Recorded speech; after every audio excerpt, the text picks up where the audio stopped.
Hello, I'm Dr. Shane Speights. I'm the Dean of the NYIT College of Osteopathic Medicine. I'm going to talk to you today about COVID-19.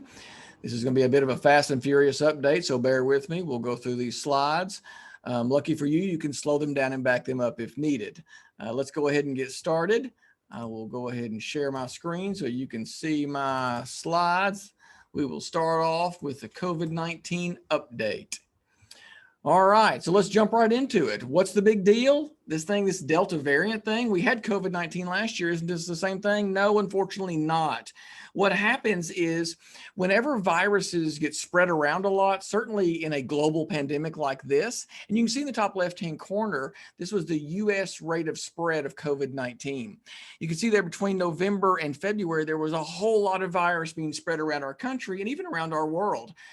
What happens is that's where variants come from. So the virus has a chance to jump from person to person. There's a genetic change that occurs. So whenever that genetic change occurs, that's where a variant is born.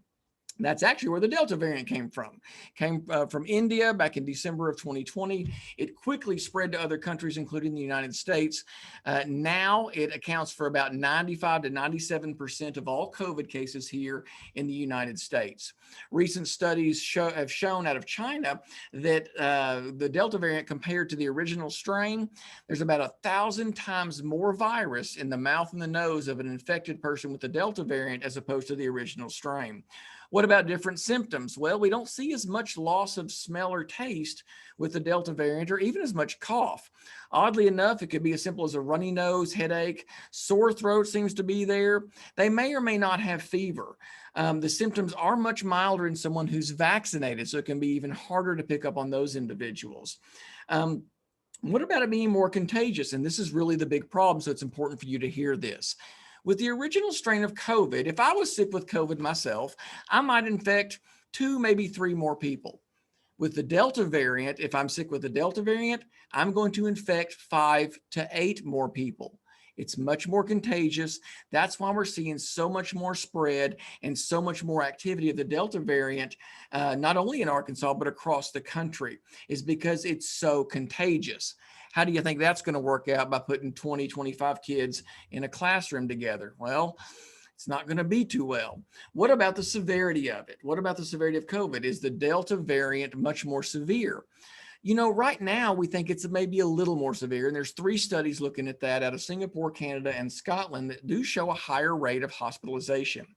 This graph here that I got from the CDC actually shows what the Delta variant compares to other things like chickenpox, the common cold, seasonal flu, and those things. If you move to the right, so when we start on the x-axis, move to the right, those are viruses that spread faster. If we look at the y-axis and move up, those are viruses that are more deadly. You see where the Delta variant is. And because it's a box, and actually we don't have a dot there, it's because there's still some variability in it. We know that it's much more, it doesn't spread faster than the coronavirus, the original version. And you see the box is slightly higher. We know it's a little more deadly right now, or based on the data that we have in terms of hospitalization. The Delta variant is as infectious as chickenpox in many cases. So this is important information for you to remember in terms of spread. We'll talk about the vaccines and how effective they are in just a minute. You've heard about herd immunity. We don't really expect to get herd immunity anytime soon because the Delta variant is so contagious. It would take about 83% of our population being immunized, either with the vaccine or with antibodies from being sick. We expect that what's going to happen is COVID is going to be something that we see probably annually. It will be endemic. It'll be similar to the flu, and you'll have regular vaccines for that. Who's at high risk for the Delta variant in terms of being hospitalized? Largely right now in Arkansas and in Craighead County in our areas, 90 to 95% of the people that are in the hospital are unvaccinated. This is by and large a disease that is significantly impacting unvaccinated people. It also includes children under the age of 12 who cannot be vaccinated. Some of our lowest rates of vaccines seem to occur also in our teenagers. Those of 13, 15, 18, 20-year-olds, those vaccination rates are very low in our state, and those individuals are getting sick as well. I get asked about, does it affect pediatric patients at a higher rate? It's not that it targets kids, it's just the pure volume of infections that we're seeing. So let's say with the old COVID variant that, out of 100 kids, maybe 5 of them would get sick with the COVID variant. Well, because now instead of 100 people being sick, it's 1,000 people, those numbers are higher. So the percentage may be the same, but the absolute numbers of pediatric infections in terms of those being hospitalized and unfortunately dying, those numbers will be higher with the Delta variant. Again, just because it's such a contagious virus. The CDC put a study out at the end of July that was very fascinating that actually gave us good information regarding vaccinated individuals. And this is something you need to pay attention to as well. For those of you that are vaccinated, this is why some of the guidance changed. You can still spread the virus. Now, it doesn't mean that the vaccine didn't work. It just means that you still have virus in you. And because this virus is so contagious, you can still spread it to someone who's unvaccinated or someone who's at risk of having a significant outbreak or a significant effect from it. This is actually a slide that shows that. The green line is a vaccinated individual. The red line is an unvaccinated individual. All these little dots are actually people that got infected. And so what you can see is that in the first 4 to 5 days, it looks like the vaccinated and unvaccinated people can spread the virus. This is the amount of virus they're shedding out of their mouth and nose. So this is their ability to spread the virus to somebody else. But within the first 4 to 5 days, it looks like that vaccinated and unvaccinated individuals can both spread the virus about the same amount. But it starts dropping off pretty significantly after that. You can see all those red dots to the right. Those are all individuals who were sick with the Delta variant that are still spreading the virus to other people. Even 15, 18, 22 days out, they're still able to spread the virus to someone and make somebody sick. That's why we make such a big deal about quarantine. That's why we make a big deal about isolation. And that's why the new CDC guidelines talk about an individual, even if they're vaccinated, about wearing a mask and getting tested 3 to 5 days after your exposure. What about the vaccines? How do the vaccines work? Well, currently, Pfizer has a vaccine approved for those 12 and older. The vaccines do work, and we've got copious amounts of evidence and information that show time and time again how they reduce hospitalization and reduce death. That's one thing I want to talk about real quickly. I think there's been a bit of a misunderstanding. These vaccines and this vaccine technology is so good that when they first came out, it was doing a really good job of just preventing people from actually even getting sick. The thing you need to remember is the point of the vaccine is to keep people from getting really sick, keeping people from being hospitalized, keeping people from being in the ICU or dying. At the end of the day, if you're at home and you don't feel good for a day or two, yeah, that's no fun, but you're not in the hospital and you're not in the ICU and you're not on a ventilator and you didn't die. So in essence, the vaccine really did its job in terms of the burden of disease. A new Pfizer study came out that showed they tested about 44,000 of their volunteers at 6 months after they got their second dose. We saw that the vaccine effectiveness drops about 3% every month or 6% every 2 months. At 6 months, the efficacy of the vaccine was about 84%. Here's what you need to know. That's still really good. And that 84% was for symptomatic illness, which means I had a runny nose or I had a little bit of a cough. The vaccine is still 97% effective at 6 months for severe disease. Again, being hospitalized in the ICU or on the ventilator. So these vaccines work amazingly well. There's really no question about that right now. And the safety, since we vaccinated right at 300 million people in the US that at least gotten one dose, we see all kinds of efficacy. So in terms of side effects and things like that, they're pretty well documented. Now, when we look at data from across in other countries, we've seen even the same thing, 92% effective against hospitalization. They did show a lower efficacy in Israel in terms of preventing symptomatic disease, but there was questions in terms of what do they call symptomatic disease. When we look at vaccination availability for our younger kids, those aged 5 to 11, we expect that Pfizer will come out with that vaccine sometime in September or October. It's going to be really important that you understand the information that comes out about that and that you're able to educate parents and those that have questions about the vaccine 5 to 11. We can provide you that information. Just stay tuned. Once the data comes out, we'll review it and give you information. And that's exactly what I did for my own family. I didn't just rush off and get my 12-year-old vaccinated without reading the data that was submitted by the company to the FDA. I reviewed the information. I reviewed all of the research. I felt good about it. And that's why everyone in my family, my wife, all three of my kids have been vaccinated. We're just waiting for our 10-year-old, and he'll be vaccinated, assuming the data is good like it has been up till now. What about the Moderna vaccine? Moderna is very similar. You'll see a Moderna vaccine coming out actually in the next few weeks, next month or so, that actually is approved down to age 12. But right now, Pfizer is the only one that's approved down to age 12. There's been a big question about FDA approval. Why aren't they FDA approved? Well, this gets complicated, but let me just tell you in a nutshell, here's what happened. The FDA wanted to basically approve all three vaccines at the same time. Well, to do that, they had to have data from all three vaccine manufacturers. Pfizer submitted their data back in May. Moderna submitted their data in June.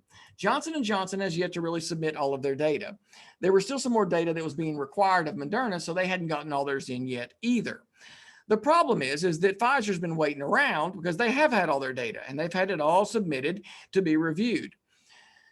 But the FDA wanted to do all three vaccines at once. Well, now being under pressure, which is what should have happened because they should have looked at each application independently.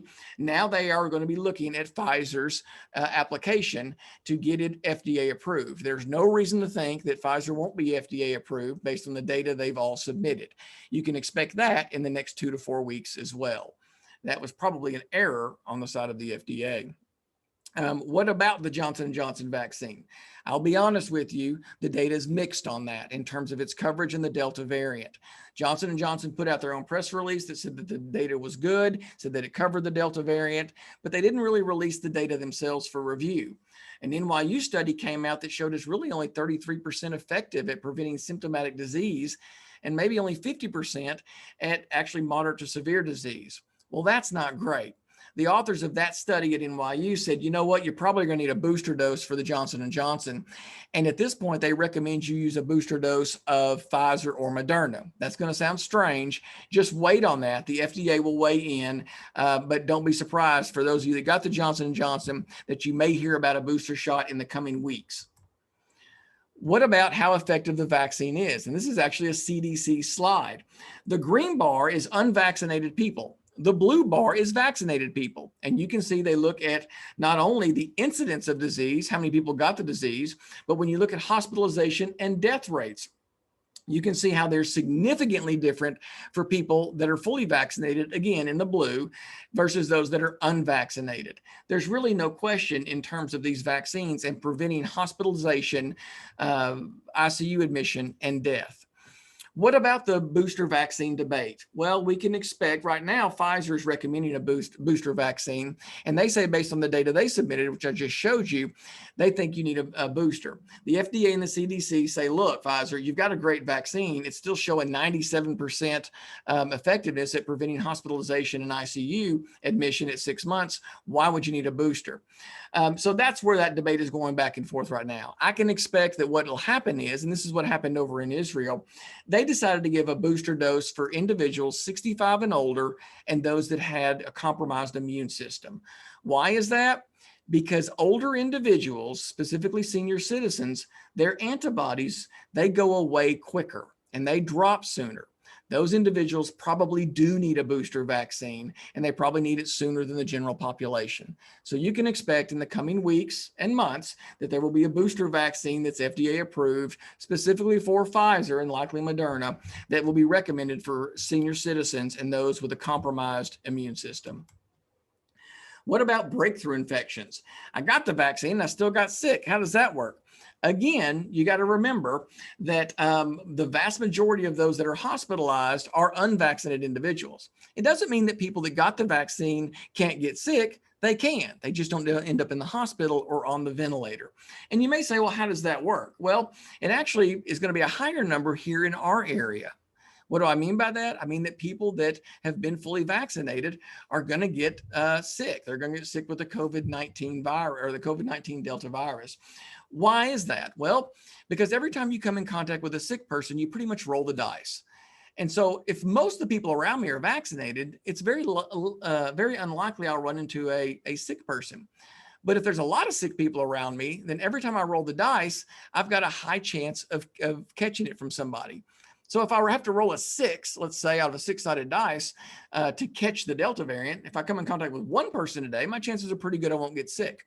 If I come in contact with 10 or 15 people today that are sick, now all of a sudden the odds are different in terms of the likelihood that I'll roll that number that'll make me sick.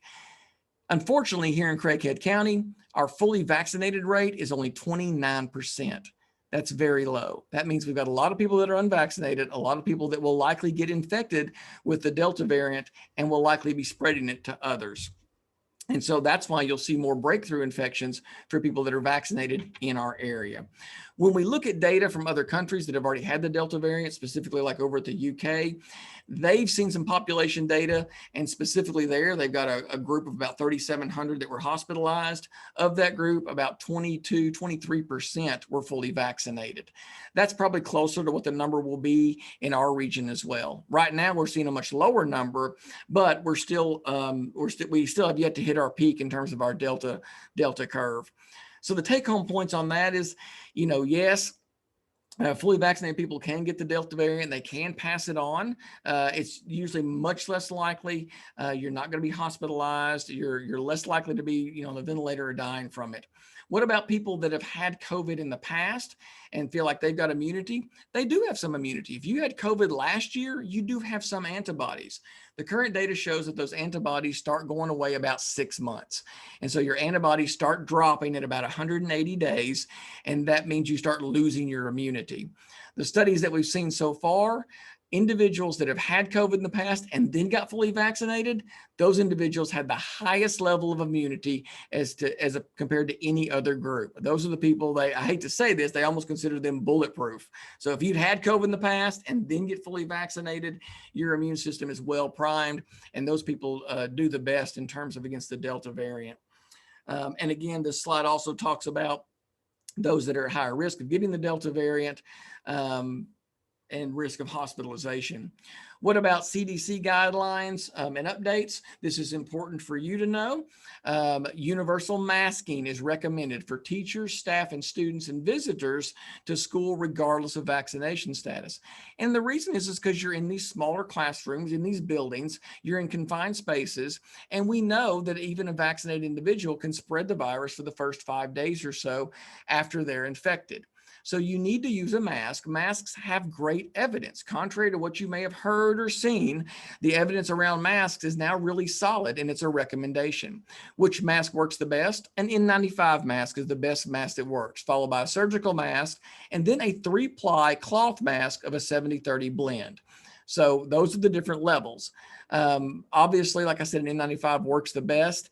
Surgical masks work good as well. And the cloth mask is effective, but it's the least effective of the three. It's going to put you guys in a tough spot because you've got the governor that called a special session there to try to look at the mask mandate. It looks like it may be left up to individual school districts, depending on how the judicial system plays out. So even at the timing of this recording, I can't tell you what your masking rules will be at your independent school, but I can tell you that individually, I highly encourage you wear a mask for your protection as well as those of your students, especially for those of you that are that have students that are unvaccinated and can't protect themselves otherwise. One of the things that's also new from the CDC, again, individuals that are fully vaccinated, if you're exposed to somebody, if I'm fully vaccinated and exposed to somebody with known COVID, you need to continue to wear a mask and get a test in 3 to 5 days. You don't have to quarantine. So someone that's fully vaccinated is not required to quarantine.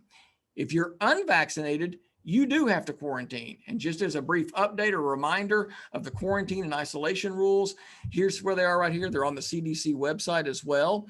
But in general, like I said, those that are fully vaccinated, you get it a little easier because you don't have to quarantine. The quarantine dates have not changed from what you knew from last year for unvaccinated individuals. Isolation, whether you are vaccinated or unvaccinated. If you get sick with the Delta variant, if you get sick with COVID, you're out for 10 days. You cannot take a test and come back sooner. It's a 10-day minimum. The CDC does not recommend a a test-based strategy because the test can be inaccurate. Once you test positive, you're positive. If you happen to take a test tomorrow that says you're negative, consider that a false test, because the way the testing system works, once you're positive, and you need to follow the symptom-based strategy, which means you're out for 10 days at a minimum. After that 10 days, it depends on symptoms and anything else you may have. You can see that on here in terms of the use of medication. And again, this is clearly outlined in the CDC guidance. What's going to happen when you return to school? You guys, we still have RSV. The RSV season was pushed into the summer because most people were wearing masks or were not in school in the spring and the fall period. So that pushed the virus into the summer period, which is why we've seen an uptick. Unfortunately, that's also put a strain on our pediatric hospitals. Many of our pediatric hospitals still have kids in the hospital with RSV. It's making it difficult for them to make room for COVID-19 patients or Delta variant patients. One of the things you need to remember, what happened last year is not necessarily what you're going to see this year. We can expect significant infections this year throughout our school systems. We'll talk a little bit about that in just a second on the next slide. Remember, when we look at summer camps around the state of Arkansas, many of the summer camps had outbreaks. You had large numbers of kids that got infected. Even the Arkansas National Guard saw an outbreak when they were outside doing field exercises at a camp in Louisiana. A good majority of them got infected. And again, this is outdoors. This is not the same virus we were dealing with just last year, where I would have told you, hey, if you're outside, you're pretty well safe. That's not the case now. And again, it all boils down to the amount of virus that's in your mouth and nose. Again, about 1,000 times more than the original COVID strain. So it's a lot more virus, causes a lot more infections. It's a lot more contagious and can be a lot more difficult to get over. Now, still, by and large, I think this is important. Kids, for the most part, do well when they get infected. So for kids, it's still fairly mild infection. It doesn't mean, though, that you're not going to see kids getting hospitalized. You will. We will see kids getting hospitalized and even worse. It's just based on the pure numbers and how many kids are going to get infected. You can see in the bottom right-hand corner of this slide, actually the deaths attributed to COVID to date. It was still a small number of kids, 0 to 17, that died from COVID. That number will go up just because of the exponential rate of spread and the number of kids that were going to get infected this year that did not get infected last year. So in terms of some of your take homes and recommendations, I would highly recommend you follow the American Academy of Pediatrics and the CDC guidelines in terms of masking. You can expect disruptions. We've already seen what's happened in one of our school districts in Arkansas, specifically the Marion School District, where they've had over 900 students in quarantine already. 59 students were ill, as well as 9 employees. We can expect to see that in our school districts here as well. So don't be surprised about that when it happens. You need to be prepared. There's not much at this point we can do to change that. We try to mitigate it the best we can with hand hygiene, masking, fogging of rooms, limit visitors, limit mixing of groups of individuals, so limit mixing of classroom groups, even with recesses and outdoors. You should really consider what needs to be, what's your focus from a curricular standpoint. I'll tell you from our standpoint here at the medical school, we don't do a lot of extracurricular things. We have to get these students through. They have to be the next generation of doctors. We can't stop medical school. Every one of my students wears an N95 mask in the building, and we require 100% vaccination, or you don't go to our medical school. You guys can't do that. We can do that. But again, medical school can't stop. We have to have doctors next year and the year after and the year after. So our cycle can't stop, but we want to do everything that we can to protect them, as well as our staff and faculty. And so those are our requirements here. You need to think about what you can do in your area to best protect your students, staff, and faculty. Several of the things are listed on this slide right here. Again, you can go back and review it. Don't forget, we'll probably see influenza this year. It'll be a roll of the dice. It just depends on if it has a chance to take off. It didn't have a chance to take off last year because of the masking and because of the number of students that were using virtual platforms. It may take hold this year, so don't be surprised if we start seeing flu cases. These are your take-home points, which I think are important. They talk about the Delta variant, how it's much more contagious. You're going to see lots of sick people right now. Yes, our hospitals, even locally, are full of sick COVID people.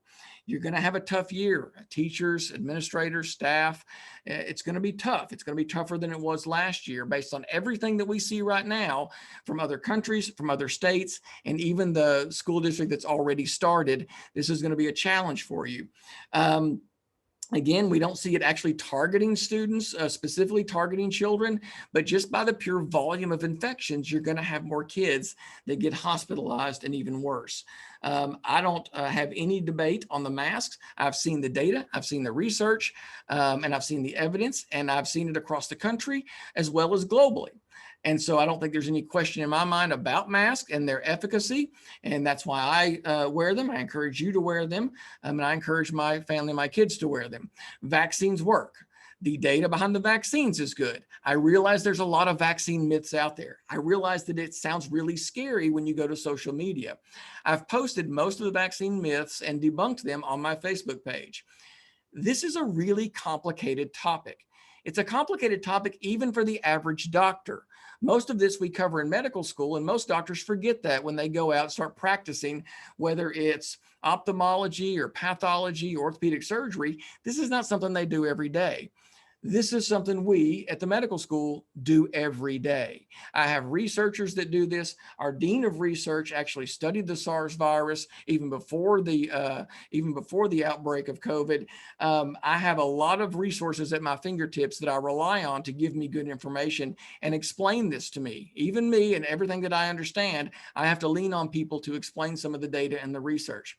This is very complicated. The vaccines, from everything that we have and everything that we've seen, are safe and effective at preventing hospitalization and death. Final thing is to please review your quarantine and isolation rules because you will be using them quite a bit. This is my Facebook page. Please feel free to jump on there. I'll be honest with you, I'm not great at answering questions. I do everything I can to try to get stuff posted.